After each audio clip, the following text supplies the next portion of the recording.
So this is something that has already been implemented and just fixing some bugs and then ready to use. So I send you some of the very kind of basic level about the SSI, the self-sovereign identity.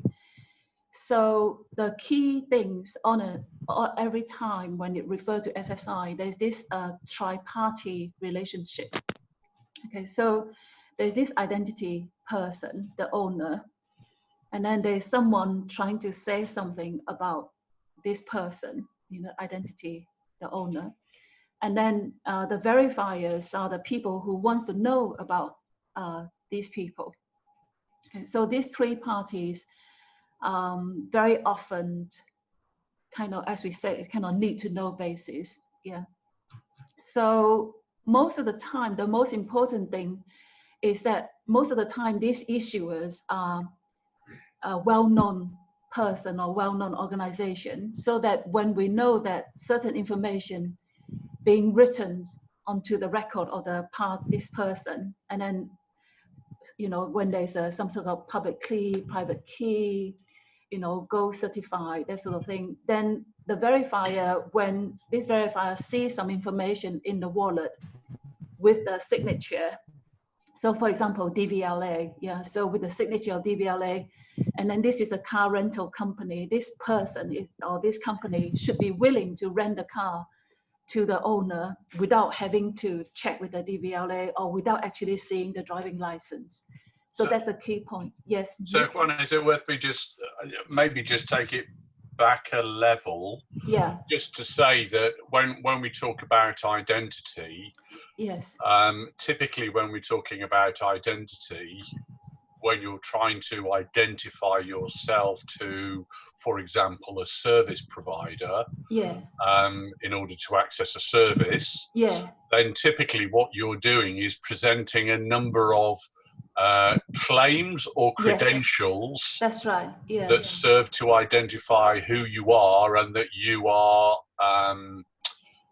authorized to be able to access that service in whatever way. So the diagram here is talking about a service provider might typically be want to verify those claims, and an issuer is somebody that issues what we refer to as a verified credential, which is seen as verifiable claim there, and that's held by the owner and then presented to the service provider, who in this diagram is the verifier, who would want to seek to verify that. Does that help in the explanation? It's good. I mean, it's always good to have someone speaking from the audience, because when we do these things so many times, we've forgotten how far away the audience is. Do you know what I mean? So if you have any comment, please feel free to chip in. And then the other thing often is that we have to remember that identity has many dimensions, many faces, many different degrees. So sometimes it need not be very serious. So for example, if all of us are together, so to some extent, I listen to the voice of Nick, I almost certain that the person at the end of the line is Nick. Do you know what I mean? If you see someone all the time, maybe some common descriptions of somebody will be sufficient as an identity. So what I'm trying to say to you is that you have to start to remember that identity has got many different types. Maybe it's the old ladies who comes in every Monday, the one who is lame or something like that. Or sometimes it need a driving license will be sufficient. Sometimes a QR code will be sufficient, but sometimes it has to be so tight that it has to be biometric. And also the information given sometimes can be very trivial. When I say trivial, maybe like someone have just visited this place, someone has done some clothing assignment, or someone has got a degree. So also the information is also very different. I want to mention this is that the more you demand the identification to be very tight, then it will be harder without the technology. And also it'll be harder without something like biometric. But if you want some information that is a little bit less severe, then the process sometimes can be simplify and then make it a little bit easier. So the identity that we implement in this use case has got 3 different types. One is typically a bit like a, identity card in Singapore, or in the UK will be most likely will be the driving license, because it's got a picture, it's got some information, where your age, your address. So the driving license itself can be used to prove where you live and what is your age, and also some of your face, your how you look like. The key things that I want to talk to you about is this scan. This vein scan is not a fingerprint scan, it's vein. Apparently, at the moment, as we speak, it has got the highest accuracy, like 99.9 something, that you get a few mistakes in a very, very large sample compared to fingerprint. So there's a QR code as well if you have a smart device. So for people without the smart device, whenever possible, we will use the vein. And then people who can manage a smart device, we will allow the smart device maybe with QR code. However, if you really, really, at the end of the day, you could be using someone else's phone, or maybe the son could be using the father's phone.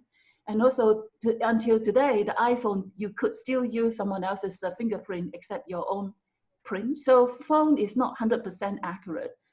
So it depends on the application. So when it's really, really tight, you might want to get down to biometrics.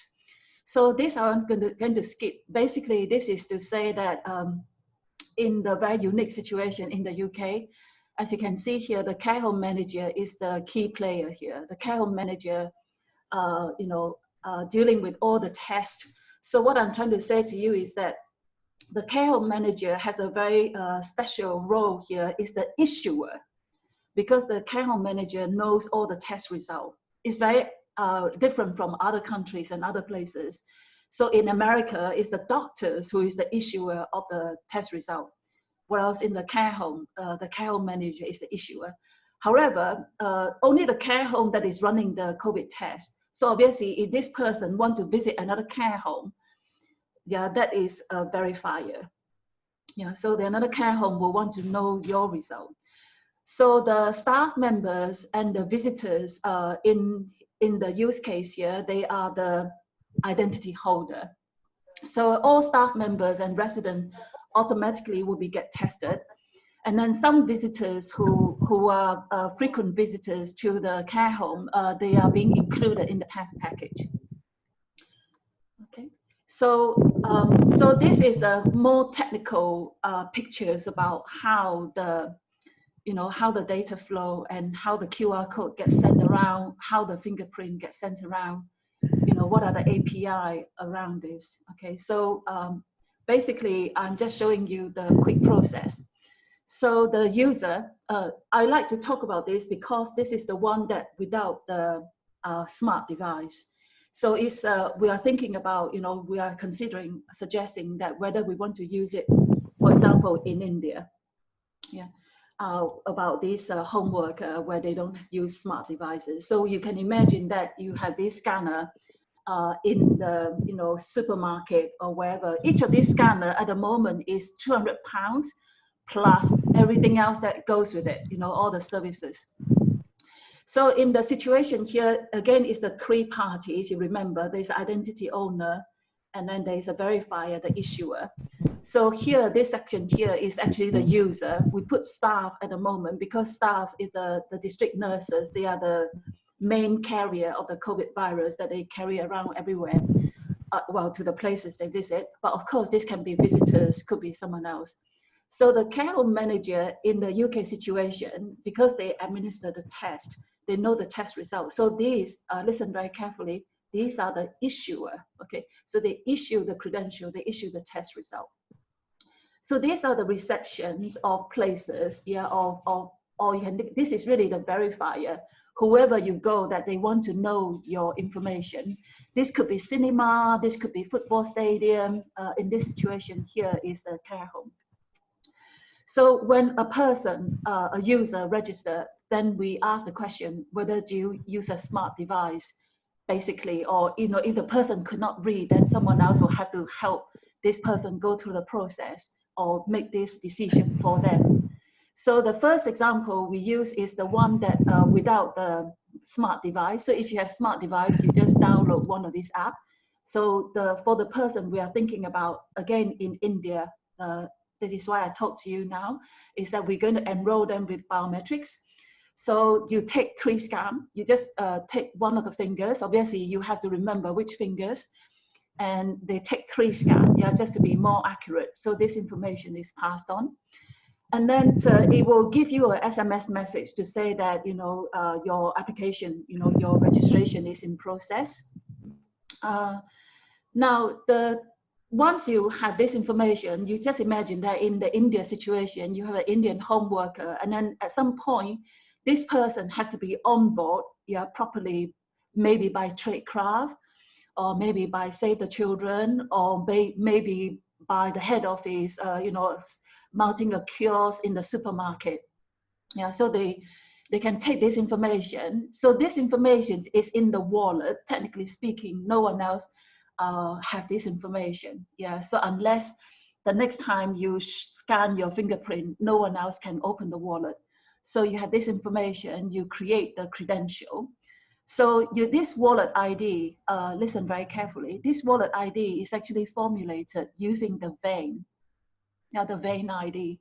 So in fact, it is a one-way thing. So it's encrypted, it's one-way thing that you cannot decrypt it to get the vein itself. But every time when you scan your fingers, just like that, yeah. So the scanner does not take the fingerprint or take the vein print, nothing. It only translates the vein print into that GUID, okay, into this thing. It's a one-way translation, and then it will go to the cloud to look for your wallet. Okay, then every time when this thing happens, when something happens, when I go and look for your wallet, there is a connection ID. And every time is a different connection ID. Every time when you search the cloud for this person vein wallet, okay? So that is why, this is one of the reasons why it is private, in the sense that there is no single connection. Every connection is different, okay? So you can't search any pattern to figure out who it is or who is asking for the question. So here once they have got a wallet in the cloud, yeah, so you can start to send in, so the manager, because he's an issuer, can start to type in the test result is negative when it's expired. And then when this information is created, as you can see, it's all created now, then it will send an SMS.